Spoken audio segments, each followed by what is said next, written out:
OK, partie 3.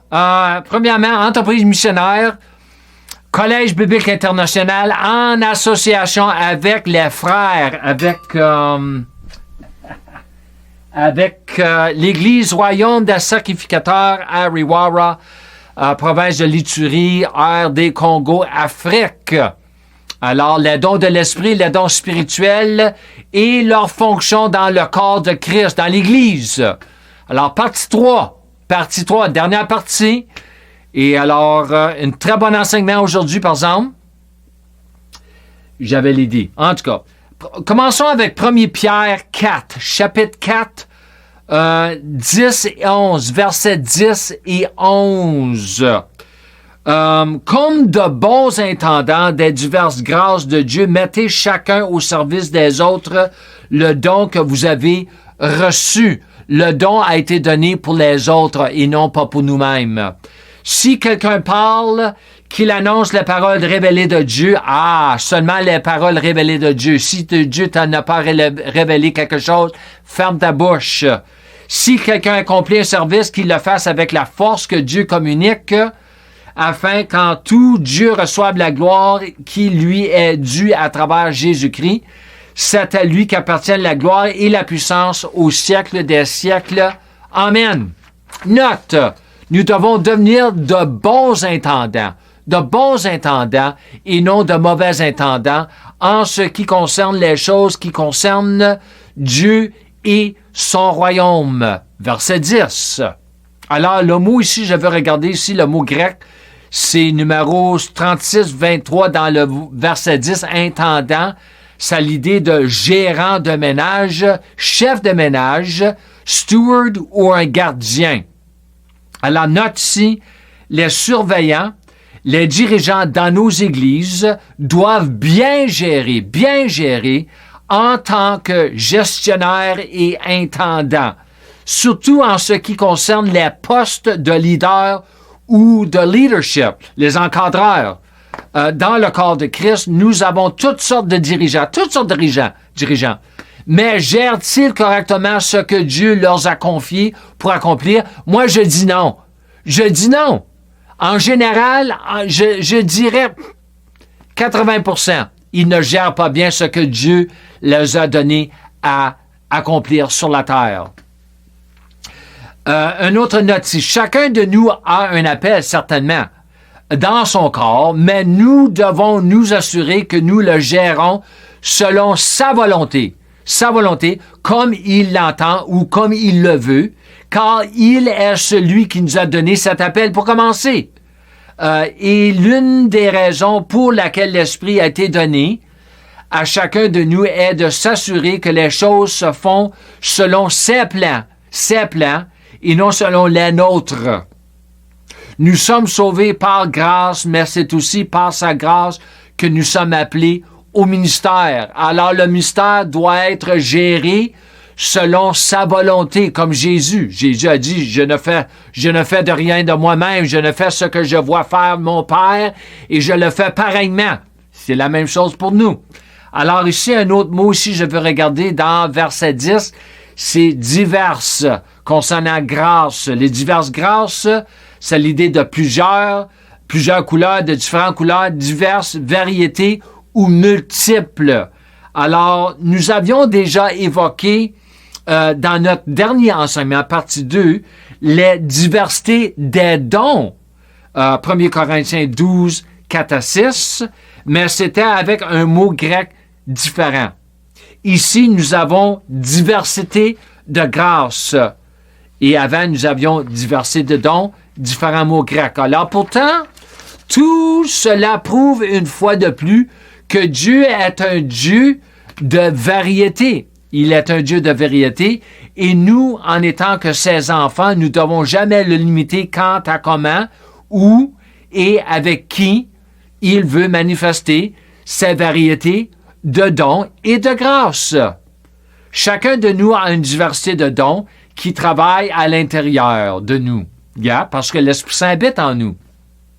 Et je suis convaincu qu'aucun de nous n'apprécierait si nous étions limités quand il s'agit de l'utilisation de ces dons. Pourtant, nous le faisons trop souvent, les uns envers les autres, ainsi qu'avec Dieu. Lorsque je me limite moi-même ou quelqu'un d'autre en ce qui concerne les dons de l'Esprit, je limite automatiquement Dieu, indirectement. Indirectement. Alors, et ce qui a de graves conséquences, de très graves conséquences. Je pense que ça va être mieux, ça. Note encore, les choses que je vous enseigne aujourd'hui, je ne les ai pas découvertes ou saisies la veille ou il y a quelques semaines, mais ce sont certaines des choses que j'ai assimilées et écrites il y a des années. Une grande partie de cela se trouve dans ce que j'ai appris des paraboles du semeur concernant la parole de Dieu qui nous a été donnée comme une semence à semer et à faire pousser afin que nous puissions éventuellement avoir une récolte de la parole de Dieu. Pas seulement pour nous-mêmes, mais pour nos familles, nos églises, nos ministères, y compris nos villes, nos nations, etc. Dieu veut manifester la moisson pour que tous la voient et l'expérimentent, ce qui est exactement ce que Jésus a fait pendant qu'il était ici sur la terre. Partout où il allait, il manifestait la parole de Dieu. Il manifestait la volonté de Dieu. C'est ce qu'il a fait. Note ici, Jésus a manifesté la parole et la volonté de Dieu partout où il est allé parce qu'il était plein de la parole et nous devons, et aussi plein de l'Esprit, et nous devons en faire autant en tant que son corps. Il ne devrait pas avoir de différence entre Jésus lui-même, qui est le chef, la tête du corps, de son corps, et nous, le corps. Le corps doit suivre la tête. Le corps doit aussi suivre le chef. C'est comme ça c'est supposé de marcher. C'est ça, nous devons arranger, réformer. Le corps principal de l'enseignement. Alors ici, j'ai marqué, j'ai utilisé exprès le mot corps dans le titre, puisque nous parlons beaucoup du corps de Christ. Alors, le mot corps, en anglais, c'est body, mais le corps d'un enseignement, l'ensemble d'un enseignement. C'est ça que je voulais...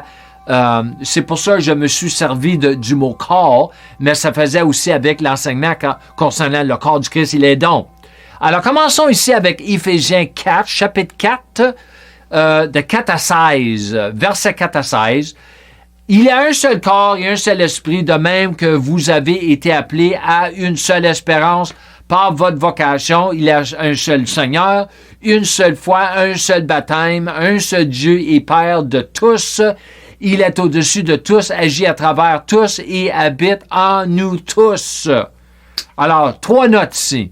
Encore une fois, nous avons cette idée de singulier et pluriel. Un, tous. Un, tous.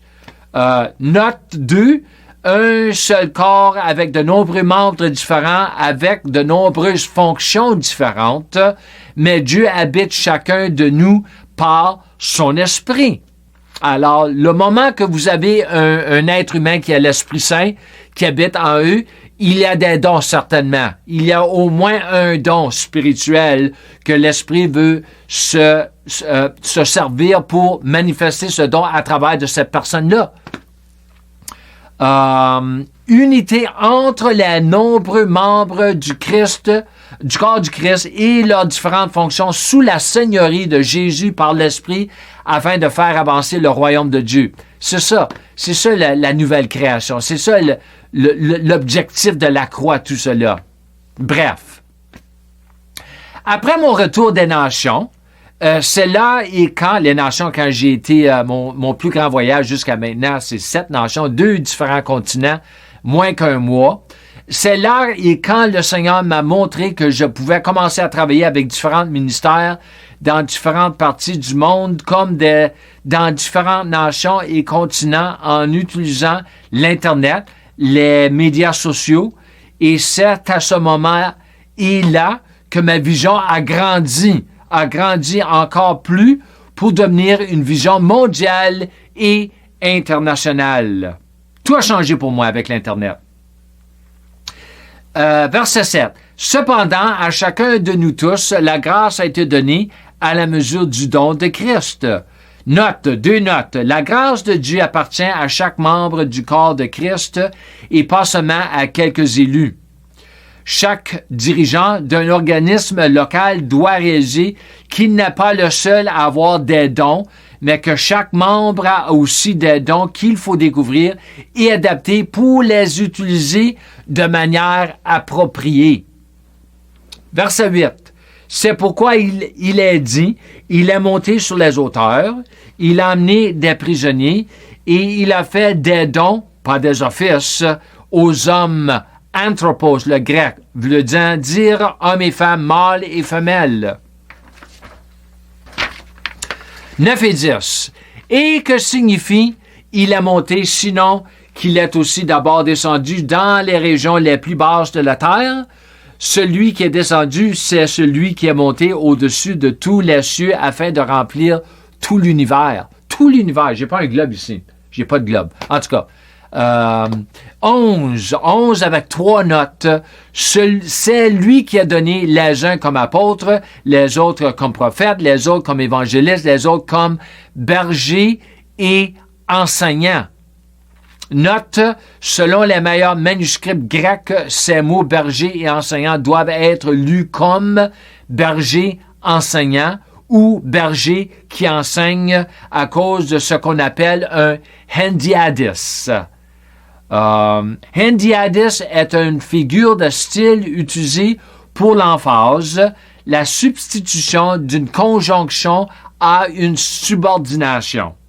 L'idée de base est d'utiliser deux mots liés par la conjonction « et », au lieu que l'un modifie l'autre. Alors ici, j'ai marqué la plupart du temps, dans les cercles charismatiques, on nous a parlé du ministère quintuple, fivefold ministry, 5. Concernant verset 11, mais selon le grec ainsi que de nombreux érudites, ce n'est pas le cas. Mais pour le moment, je refuse de construire une doctrine autour de cela, mais simplement partager quelques-unes de mes découvertes pour qu'un berger puisse garder et protéger. Garder et protéger, c'est le mot poimen, le mot grec, les brebis. Il ou elle devra les enseigner et endoctriner avec une saine doctrine, avec la vérité, afin de les protéger de la doctrine fausse et malsaine.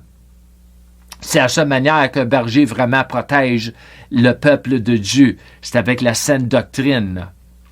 Alors, c'est pour ça un berger doit enseigner. 12. Il a fait pour former les saints aux tâches du service en vue de l'édification du corps de Christ. Note, le verset 11 a été spécifiquement donné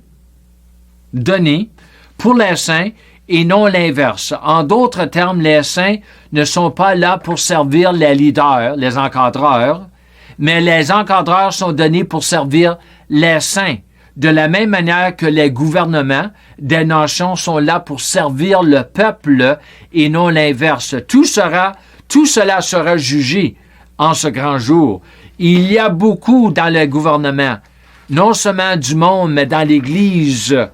Ils ont une fausse mentalité quand ça vient à gouverner. Alors, il faut changer tout cela pour que nous puissions voir plus de fruits. Et ensuite, quand ils vont paraître devant Dieu pour donner un rendre compte, ils vont recevoir une récompense et non pas perdre la récompense. Selon 1 Corinthiens 3, 13 à 15. Alors ici, j'ai marqué note. Pendant des années, j'avais entendu à l'Église que le peuple de Dieu devait servir son chef et sa vision. Mais ce verset me dit le contraire, c'est-à-dire que c'est l'inverse. Les dirigeants sont appelés à servir le peuple de Dieu et non à être servis par le peuple de Dieu. C'est ça, c'est ce qu'a dit Jésus, le chef de l'Église, surtout dans Matthieu 20, 28. La vision des leaders devrait et doit être de servir le peuple de Dieu, en l'aidant à découvrir sa place dans le corps de Christ.